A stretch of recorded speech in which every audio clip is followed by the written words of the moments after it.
বিসমিল্লাহির রহমানির রহিম।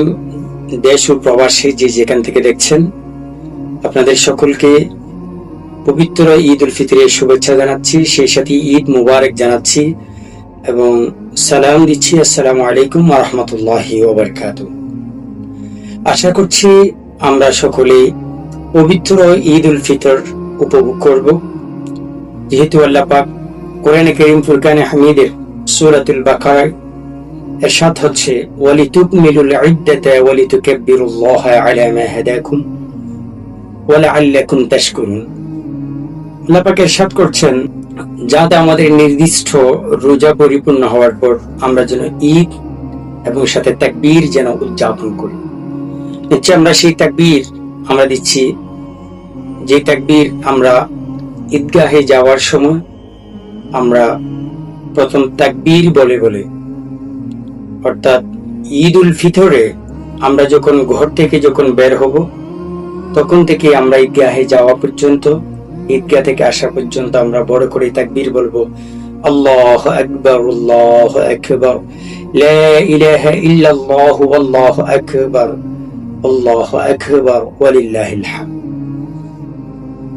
সুপ্রিয় দেশবাসী, দেশ ও প্রবাস থেকে যারা দেখছেন সকলকে আমরা জানি, ঈদ উল ফিতরের একটা গুরুত্বপূর্ণ মুসলিমদের আমাদের জন্য বড় একটা ঈদ।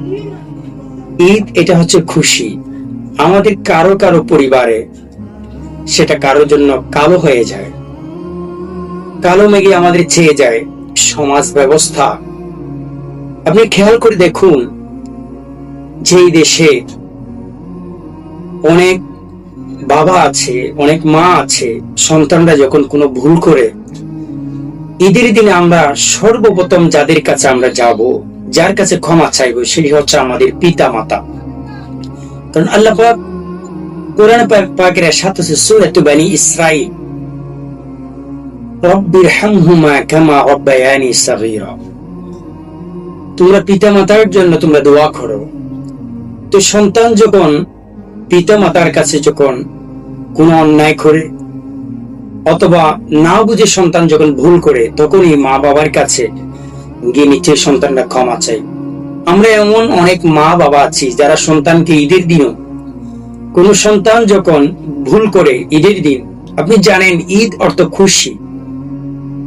এখানে কোন সন্তান চাচার সাথে, জেঠার সাথে, ভাই ভাইয়ের সাথে, বন্ধু বন্ধুর সাথে, এলাকার সাথে, সে যে কোনো ভাবে যদি ভুল